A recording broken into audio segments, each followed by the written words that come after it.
And our Bible reading for this morning comes from Luke's Gospel, chapter 19, and we're going to go through the first 10 verses.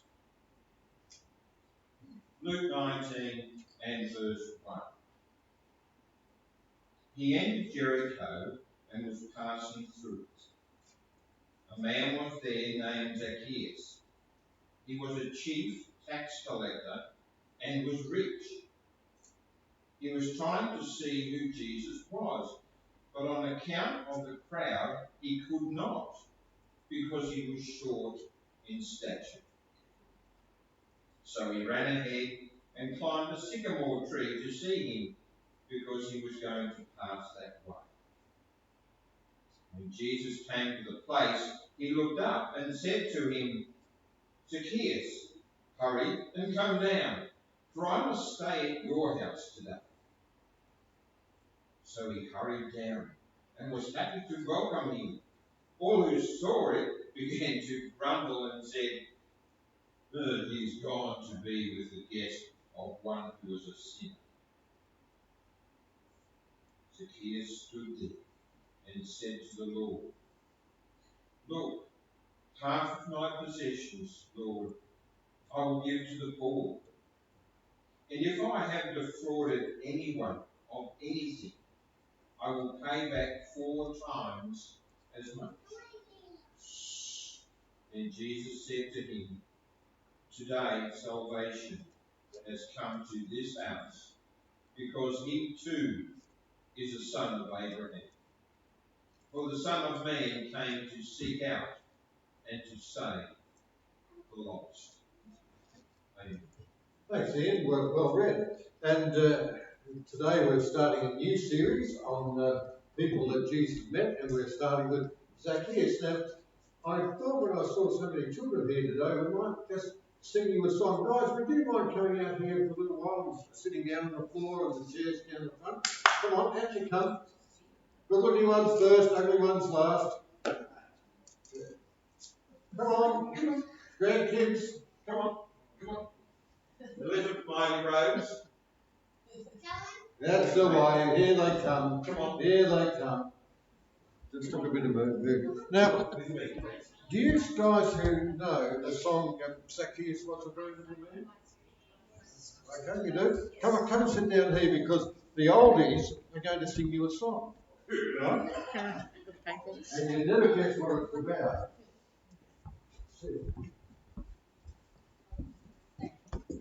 First thing gets to sit on the chair.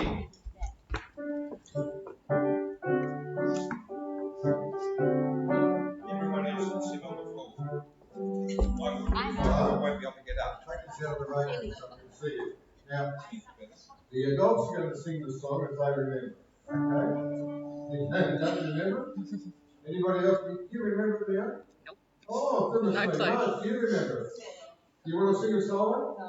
Okay, everybody, have a go. Zacchaeus was a very little man, and a very little man was he. He climbed up into a sycamore tree for the Savior he wanted to see. And when the Savior passed that way, he looked into the tree and said, "Now, Zacchaeus, you come down, for we're going to your house for tea." You want to sing a little bit? You do. When you do that, means you do. Yeah, have a go. What's Grandpa? Well, Grandpa makes fools of himself every day. I'll pick that. Thank you. Zacchaeus was a very little man, and a very little man was he. He climbed up into a sycamore tree for the Savior he wanted to see. And when the Savior passed that way, he looked into the tree and said, "Now, Zacchaeus, you come down, for we're going to your house for tea." Does that sound a happy song to you? Well, it wasn't always that. because there were some people in the crowd who started to moan and groan. Why do you think they were moaning? Have a go.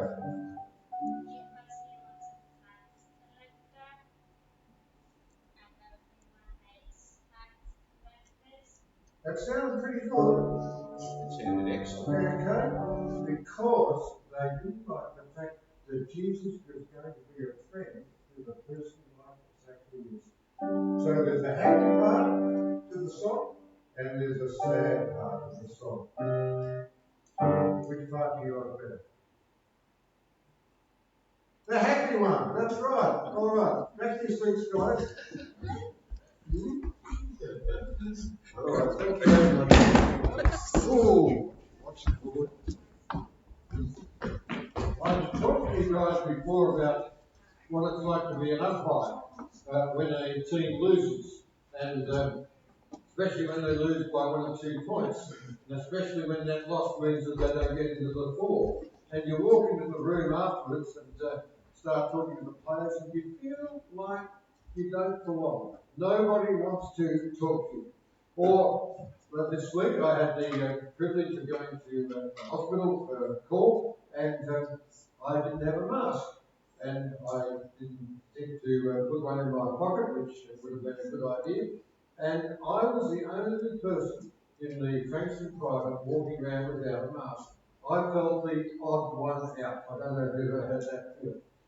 Or Marge can tell you about the time that I took her to the Doncaster Golf Club, Eastern Golf Club. And I had a clergy membership and I wanted to show her off. I wanted Marge to come around the course with me. And we hit off the first tee and we felt alone. We felt that nobody wanted to talk to us because it was a men's only day. Last time Marge went on the golf course. And that gives us an idea of Zacchaeus. He was unpopular, and he would have felt it as he walked through the crowd and felt the glares and the stares that came his way. Why was he unpopular? Well, we've learned this since our Sunday school days. He was a tax collector. More than that, he was a chief tax collector. And that meant he had bought the franchise from Rome. And he set himself up, all the other tax collectors had to report to him, and he set himself up in Jericho, which was the crossways of trade. And if you're going to make money, that would be the place to go. Not only that, as we've learned since our Sunday school days, he was a collaborator. It meant that he was mixing with the non-Jewish people. And we saw at the end of the Second World War when the collaborators in France were either murdered or shaved. The women had their heads shaved. We see how nationalism can take over, and we don't like collaborators as such. So Zacchaeus was a very unpopular man. And I think he learned the danger of shortcuts. Now, when you look at the criminology, criminologists try to work out why a criminal acts the way they do. And often one of the theories is that a criminal sort of sits there in class and realises that he's not going to make it as far as his studies are concerned, so he decides to take a shortcut. A shortcut to wealth and prosperity. And in doing so, it means he becomes involved in a life of crime. And they look out the door and they see the BMW of the people next door, they see the tennis courts and the swimming pool, and they'll put aside law, they'll put aside respect, and gather around people who are just like them in order to achieve what is called success. That is exactly what Zacchaeus did. Now, shortcuts don't work. Let me tell you. When we first moved to Wollongong, we had a lot of trouble finding our way around. It's a very crazy city as far as that concerned. Streets wind around and around and around. And we were at night doing a call last night, and Marge had her street directory out, and she said, I know a shortcut. Well, I'll cut a long story short. We ended up in the steel mills, We ended up in the part of the steel mills where they wash the trucks down, where the hoses come out. And I got out of the car door and the hoses started up. So shortcuts do not work. And as far as life is concerned, we'll discover that they do not work as well. We read that Zacchaeus climbed the sycamore tree. And I'm going to suggest to you that he actually climbed the wrong tree. Not the sycamore tree, but the tree as far as life is concerned. Taking a shortcut to wealth, prosperity, and, if you like, acceptance didn't work as far as he was concerned. Why did he go out to see Jesus? Well, the theories differ. But surely curiosity would have been part of the factor. Surely he would have been looking around to see whether the stories he'd heard about these Jesus was true or not. And it's interesting. Here we are a week after the resurrection. Here we are a couple of thousand years since it all happened. And the curiosity about Jesus continues unabated. Books have been still written about him. Films have been made. He's appeared on the front of Time magazine more often than anybody else. I don't know how they worked out what he looked like, but depictions of Jesus appeared on the front of Time magazine. Revolutionaries in South America still look to him for inspiration. Pacifists like me still look to him for inspiration, the man of peace. Warriors who love the book of Revelation still look to Jesus for the excuse for war. In his name, millions of people are fed. There is still curiosity about Jesus. But I would like to suggest that it's more than just curiosity. Perhaps with Zacchaeus, there was a question running through his mind, something like this. I've reached this point. I feel dissatisfied. What am I going to do with the rest of my life? And perhaps Jesus saw that as an issue. What am I going to do with the rest of my life? So, we have this situation where Jesus sees Zacchaeus up the tree and says, "Come down, come closer." He sees a lonely and isolated man, and he calls him by name. Now, stop and think about that. Here he is in Jericho, not his hometown. Here he is seeing the crowd, and he sees one man up a tree and is able to name him. Now, how did he do that? Perhaps Zacchaeus had a name tag on.